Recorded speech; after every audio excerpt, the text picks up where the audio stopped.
दोस्तों, अगर सपने में मरे हुए लोग दिखाई देते हैं तो हमें बहुत ही महत्वपूर्ण संकेत मिलते हैं। दोस्तों, एक बार देवर्षि नारद यमराज से मिलने के लिए यमलोक जाते हैं। यमराज देवर्षि नारद का बड़े प्रेम से आदर एवं सत्कार करते हैं और उन्हें प्रणाम करते हुए पूछने लगते हैं, हे देवर्षि, यमपुरी में आपका स्वागत है। आपके दर्शन से आज मैं धन्य हुआ और आपके चरण पड़ने से यमपुरी की शोभा बढ़ गई है। इस प्रकार से यमराज के द्वारा स्वागत किए जाने पर देवर्षि नारद प्रसन्न होते हैं और यमराज को भी प्रणाम करते हैं और कहते हैं, हे मृत्यु के देवता यमराज, आपको भी मेरा प्रणाम है। आपके आदर सत्कार से हम अत्यंत प्रसन्न हुए। फिर यमराज नारद जी से कहते हैं, हे देवर्षि, आज आपका यमलोक में आने का क्या प्रयोजन है?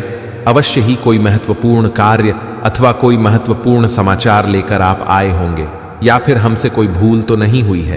कृपया बताइए, मैं आपकी क्या सेवा कर सकता हूं? तब देवर्षि नारद कहते हैं, हे धर्मराज, आप तो मृत्यु के तथा न्याय के देवता हैं। आप तीनों लोकों के सभी जीवित और मृत प्राणियों का लेखा जोखा रखते हैं। आपको समस्त चराचरों के भूत और भविष्य का भी ज्ञान है। इसीलिए मैं आपके पास कुछ शंका लेकर आया हूं, जिसे दूर करने की कृपा करें। फिर यमराज कहते हैं, हे देवर्षि, आप सत्य कहते हो।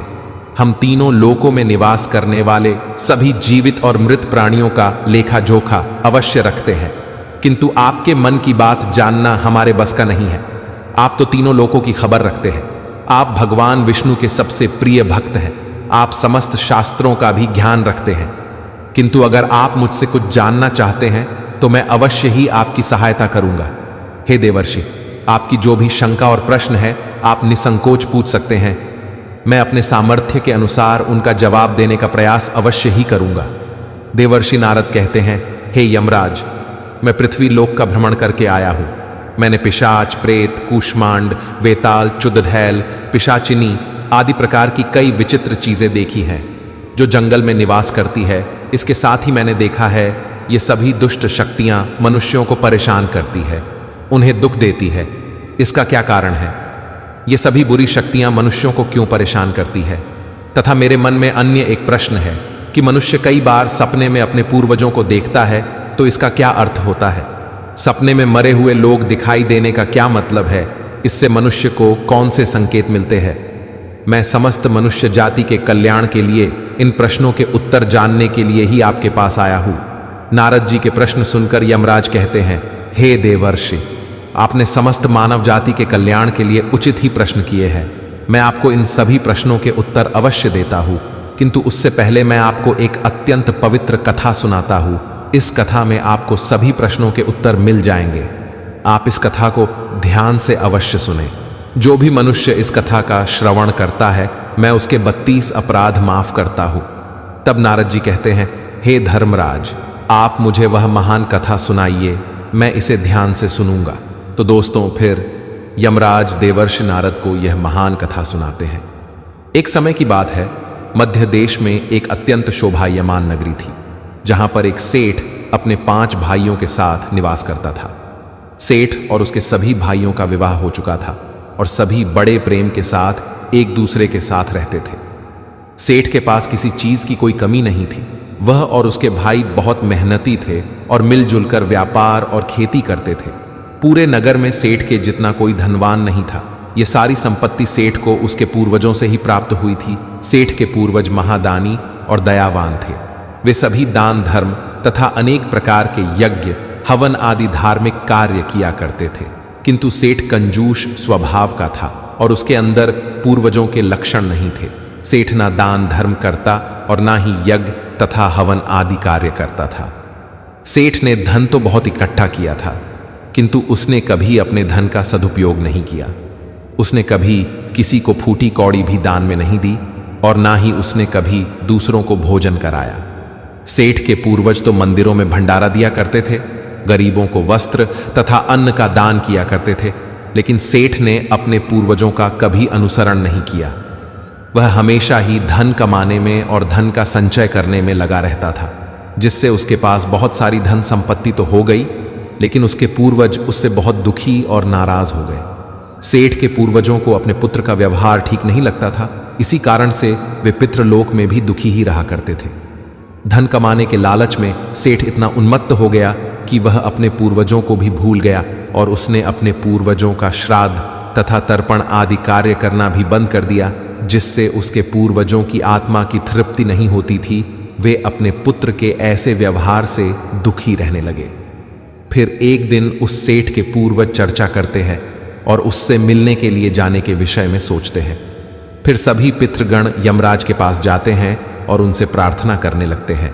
वे सभी पितृ यमराज से कहते हैं, हे धर्मराज, हमारे पुत्रों की मति भ्रष्ट हो गई है, जिस कारण से हमारी संतुष्टि नहीं हो रही है। कृपया आप हमें हमारे पुत्रों से मिलने के लिए एक बार जाने दें। हम हमारे पुत्रों को समझा कर लौट आएंगे, उन्हें शास्त्रों का ज्ञान देकर फिर से यमलोक लौट आएंगे।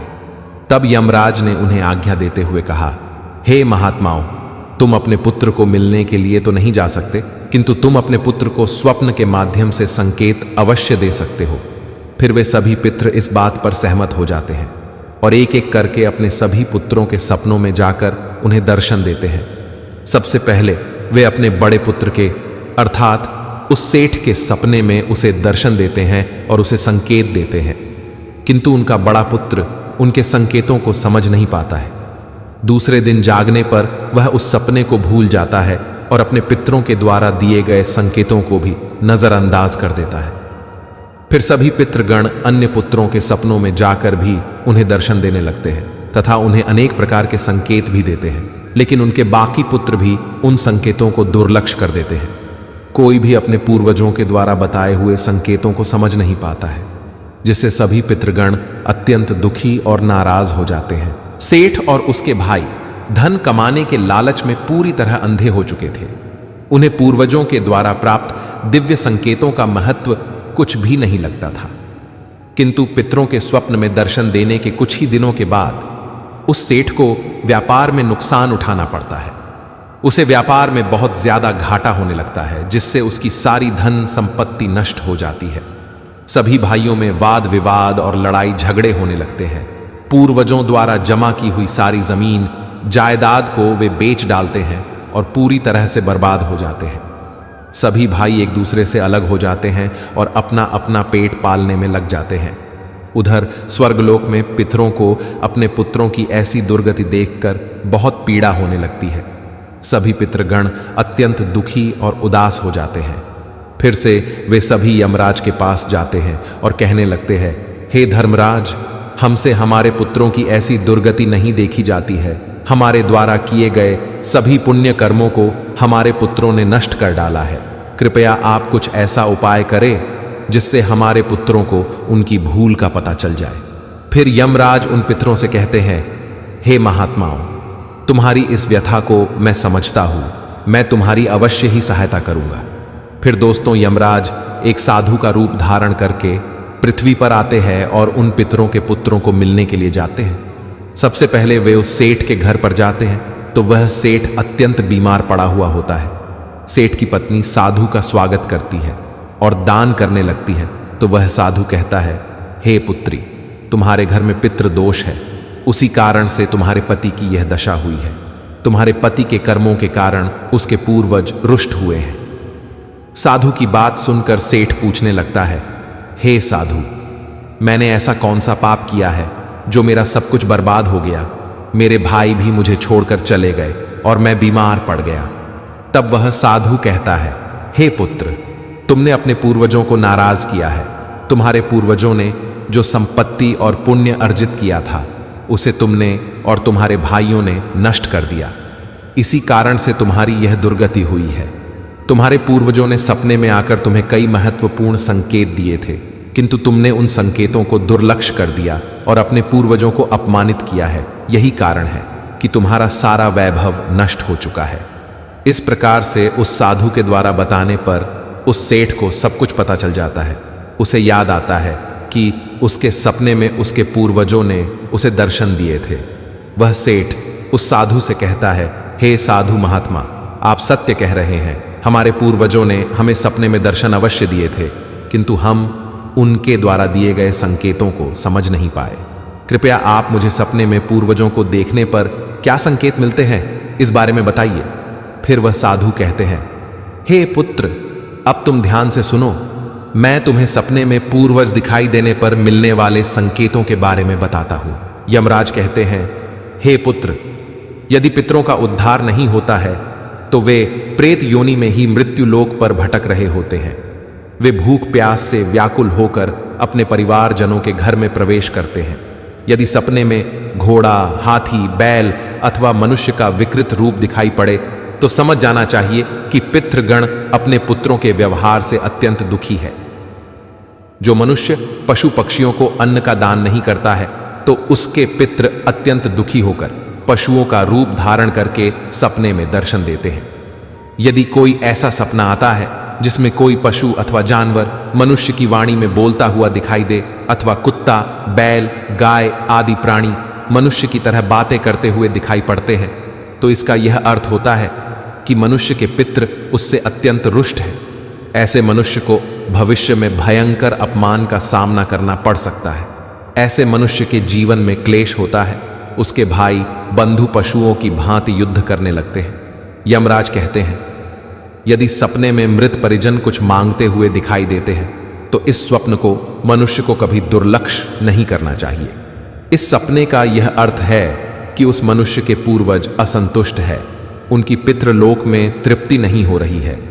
जिस मनुष्य को सपने में उसके मृत पूर्वज कुछ मांगते हुए दिखाई पड़ते हैं तो उस मनुष्य का सारा अन्न भंडार समाप्त हो जाता है। वह घोर दरिद्रता में पड़ जाता है, वह भिखारी बन जाता है। इसीलिए उस मनुष्य को तुरंत ही अन्न का दान करके अपने मृत पूर्वजों को संतुष्ट करना चाहिए। यदि सपने में पूर्वज क्रोधी अवस्था में दिखाई देते हैं तो उस मनुष्य के पूर्वज उसके कार्यों से संतुष्ट नहीं है। वह मनुष्य जो भी कार्य अथवा व्यापार कर रहा है उसे उसमें नुकसान अवश्य उठाना पड़ता है। उसके द्वारा किए गए सभी कार्य व्यर्थ हो जाते हैं और उनका कोई फल उसे प्राप्त नहीं होता है। यदि सपने में पूर्वज दिखाई पड़ते हैं और अचानक से अदृश्य हो जाते हैं तो आने वाले समय में उस मनुष्य पर कोई बड़ा संकट आने वाला है, ऐसा समझना चाहिए। यदि सपने में कोई मनुष्य अपने मृत परिजनों को रोता हुआ देखता है तो उसके पूर्वज उसे यह संकेत दे रहे हैं कि उसे भविष्य में नुकसान उठाना पड़ेगा। उसका सारा धन वैभव नष्ट हो जाएगा और उसे भयंकर दरिद्रता का सामना करना पड़ेगा। आने वाले संकट की घड़ी को देखकर पूर्वज सपने में रोते हुए दिखाई पड़ते हैं। यदि सपने में पूर्वज गंदे और मैले वस्त्र पहने हुए दिखाई देते हैं तो निश्चित ही उस मनुष्य का सारा धन नष्ट हो जाएगा, वह धनहीन हो जाएगा। तब वह साधु कहता है, हे पुत्र, यदि तुम्हें भी इस प्रकार के सपने दिखाई पड़े हैं तो तुम्हें अपने पूर्वजों को प्रसन्न करने के लिए दान, धर्म, तर्पण, श्राद्ध आदि कर्म करने चाहिए, जिससे तुम्हारे सभी कष्ट दूर होंगे। उस साधु की बात सुनकर उस सेठ को अपनी गलती का एहसास हो जाता है और वह तुरंत ही अपने भाइयों के पास जाता है और उन्हें साधु के द्वारा बताई हुई बात बता देता है। फिर सभी भाइयों को समझ में आ जाता है कि उनके पूर्वज उन्हें सपने में आकर संकेत दे रहे थे। फिर वे सभी भाई मिलकर नदी के तट पर जाते हैं और अपने पूर्वजों के लिए श्राद्ध, तर्पण, दान, धर्म आदि कार्य करते हैं और अपने पितरों को संतुष्ट करते हैं। फिर एक दिन उनके पूर्वज उनके सपने में आकर उन्हें दर्शन देते हैं और उन्हें नाना प्रकार के संकेत देते हैं। यमराज नारद जी से कहते हैं, हे देवर्षि, जब मनुष्य के पूर्वज संतुष्ट हो जाते हैं तब मनुष्यों को अनेक प्रकार के संकेत प्राप्त होते हैं। यदि सपने में मृत परिजन सिर पर हाथ फिराते हुए दिखाई देते हैं, इस सपने का अर्थ यह है कि वे बहुत अधिक प्रसन्न हैं। पूर्वज यह संकेत दे रहे हैं कि उस मनुष्य के जीवन में कुछ बहुत ही अच्छा होने वाला है। यदि पूर्वज मनुष्य की ओर हाथ बढ़ाते हुए दिखाई देते हैं तो पूर्वज यह संकेत दे रहे हैं कि मनुष्य जो भी काम कर रहे हैं उससे वे संतुष्ट हैं और उसे उस कार्य में अवश्य ही सफलता प्राप्त होगी। यदि सपने में पूर्वज स्वस्थ दिखाई देते हैं, उनके मुखमंडल पर तेज दिखाई देता है और उनके वस्त्र चमकीले और सफेद रंग के होते हैं तो उन पितरों को मुक्ति मिल चुकी है, ऐसा समझना चाहिए। अगर सपने में पूर्वज दूर आकाश में बादलों पर बैठे हुए दिखाई देते हैं तो यह शुभ संकेत है। मनुष्य के पूर्वज अत्यंत प्रसन्न है और उसे आशीर्वाद दे रहे हैं। इस प्रकार से उन सभी भाइयों को पूर्वजों के द्वारा शुभ संकेत प्राप्त होते हैं और उनका खोया हुआ सारा धन और संपत्ति उन्हें वापस मिल जाते हैं और सभी भाई मिलजुल कर एक साथ रहने लगते हैं और सुखपूर्वक 100 वर्षों तक जीवन व्यतीत करके दिव्य विमानों में बैठकर पितृलोक चले जाते हैं। तो दोस्तों, इस प्रकार से यमराज ने देवर्षि नारद को पितरों के द्वारा मिलने वाले संकेत बताए हैं। आपको यह कथा कैसी लगी कमेंट करके जरूर बताएं। जानकारी अच्छी लगी तो वीडियो को लाइक करें और कमेंट में जय श्री कृष्ण जरूर लिखें। साथ ही चैनल को सब्सक्राइब करें। आप सभी का धन्यवाद।